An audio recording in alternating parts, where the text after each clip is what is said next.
Grabe, sa dami ng isyu sa Pinas tungkol sa corrupt contractors at opisyal, minsan parang wala ng hustisya.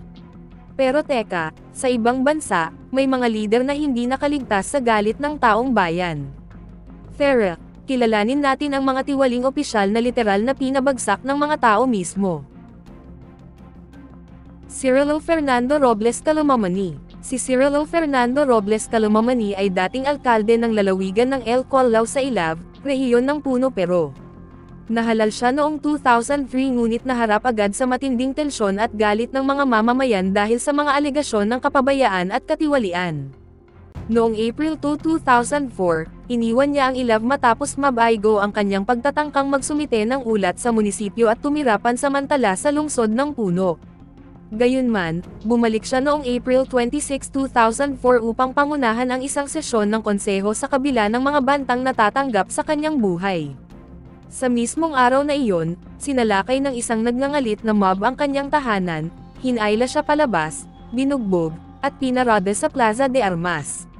Sa gitna ng karahasan, nakapagbitaw pa siya ng mga salita ng paghingi ng tawad sa bayan bago tuluyang mawalan ng malay. Kalaunan, natagpuan ang kanyang bangkay sa ilalim ng lumang tulay sa Ilab. Ang malagim na pagkamatay niya sa kamay ng sariling mga nasasakupan ay nagpatampok sa matinding galit ng komunidad laban sa pamahalaan at kawalan ng tiwala sa mga pinuno. Noong April 28, 2004, inilibing si Robles sa Cementerio General de Lake Cota matapos ang isang lumay sa Universidad Nacional del Altiplano kung saan siya ay naging propesor ng sosyolohiya. Sa kanyang libing, ipinahayag siya bilang isang martir ng demokrasya, tanda ng pagkilala sa kanyang tungkulin bilang lider sa kabila ng trahedyang sinapit. Wang Zong. Si Wang Zong, ang Communist Party Secretary ng Haifeng County sa Guangdong, China, ay bumagsak mula sa kapangyarihan tungo sa malagim na kapalaran dahil sa katiwalian. Noong una, maliit lamang ang kanyang kinakamkam, isang itim-puting telebisyon noong 1979 ang itinuturing na unang palatandaan ng kanyang kasakiman. Ngunit paglipas ng panahon, lumala ang kanyang mga gawain, mula 1979 hanggang 1981, nakatanggap siya ng mga suhol at ninakaw na ari-arian ng estado na umabot sa halagang katumbas ng 35,000 dolyar. Sa kanyang tahanan natagpuan ang daan-daang relo, 12-dosenang tape recorder, mga bentilador, telebisyon, at iba pang kagamitan, mga bagay na nagpatunay sa sukat ng kanyang pang-aabuso sa kapangyarihan. Noong January 1983, siya ay nahatulan ng kamatayan sa ilalim ng bagong kampanya ng pamahalaang Chino laban sa katiwalian. Sa isang pampublikong pagtitipon na dinaluhan ng mahigit 17,000 katao, binasa ang kanyang mga kasalanan at ginawa siyang halimbawa ng pamahalaan. Matapos ang seremonya, dinala siya sa lugar ng bitayan at binaril sa ulo. Ang kanyang pagkamatay ay iniulat ng People's Daily, na nagpahayag na, lahat ng tao ay pantay sa harap ng batas. Wang Shouxin. Si Wang Shouxin, isang mababang ranggong kadre ng Partido Komunista sa Heilongjiang, China, ay nakilala bilang isa sa pinakakilalang halimbawa ng katiwalian noong huling bahagi ng dekada 1970. Nagsimula siya bilang isang simpleng empleyado sa isang maliit na pabrika ng karbon, ngunit ginamit ang kanyang posisyon upang magbulsa ng pondo ng estado. Sa loob ng ilang taon, umabot sa humigit kumulang 536,000 yuan ang kanyang naipon sa pamamagitan ng pandaraya at maling paggamit ng pondo, isang napakalaking halaga sa panahong iyon.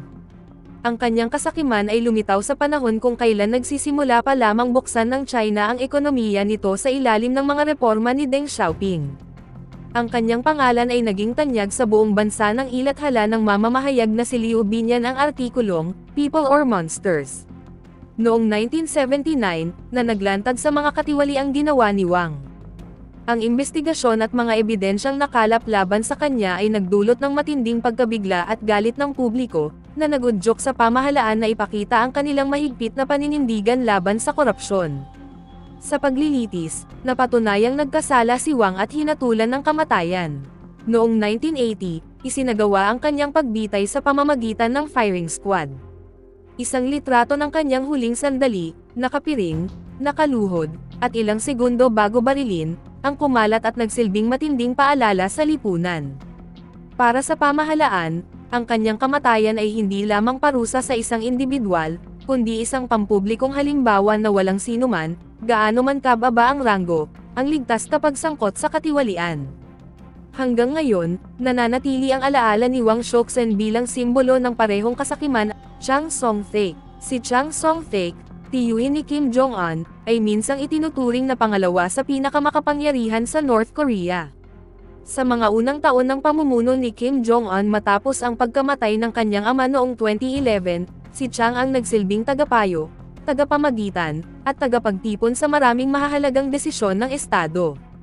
Siya rin ang namahala sa mga usaping pang-ekonomiya at internasyonal, at dahil dito, marami ang nakakita sa kanya bilang isang potensyal na banta sa kapangyarihan ng batang lider.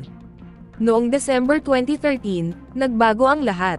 Sa isang pambihirang eksena na ipinalabas ng telebisyon ng Estado, ipinakita si Chang habang sapilitang inaaresto sa gitna ng pulong ng Workers' Party. Ang dating marangal at makapangyarihang opisyal ay dinala palabas ng bulwagan ng mga armadong gwardya, nakatali ang mga kamay at walang nagawa kundi tanggapin ang biglaang pagbagsak ng kanyang kapangyarihan.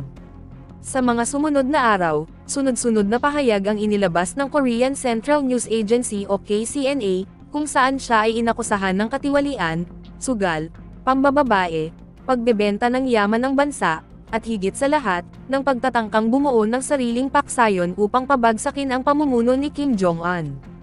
Tinawag pa siya ng state media bilang isang despicable human scum at anti-revolutionary, mga salitang nagpatunay na wala na siyang kaligtasan. Sa isang military tribunal na isinagawa ng mabilis at lihim, si Chang ay nahatulan ng kamatayan. Bagamat may mga ulat mula sa mga dayuhang pahayagan na nagsasabing maaari siyang pinatay gamit ang mas malupit na paraan, tulad ng paggamit ng mababanggas na aso, ang mas karaniwang tinatanggap na bersyon ay siya ay binitay sa pamamagitan ng firing squad noong December 12, 2013.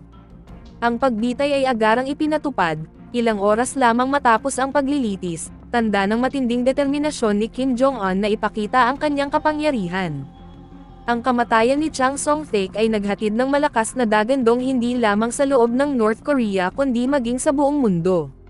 Siya ang pinakamatayog na opisyal na napatay sa ilalim ng pamumuno ni Kim Jong-un, at ang kanyang pagbagsak ay nagsilbing malinaw na babala, walang sinuman, kahit na kamag-anak mismo ng Supreme Leader, ang ligtas kapag pinaghinalaan ng pagtataksil. Ang trahedya ng kanyang kapalaran ay nananatiling isang simbolo ng brutal na dinamika ng kapangyarihan sa loob ng rehimen ng Pyongyang. Kung sa ibang bansa, ang mga tiwaling opisyal ay binabayaran ng kamatayan, bakit hindi rin dito sa atin? Lalo na ngayong usap-usapan ang corrupt flood control projects na kinasasangkutan ng ilang kontraktor at opisyal ng gobyerno. Isipin mo, kung alam ng mga kurakot na ang kapalit ng pagnanakaw sa kaban ng bayan ay buhay nila, siguradong walang magnanakaw na magtatapang-tapangan. Ako po si Summary TV. At tandaan, sa bayan na busog sa korupsyon, kamatayan ang pinakamabisang reseta.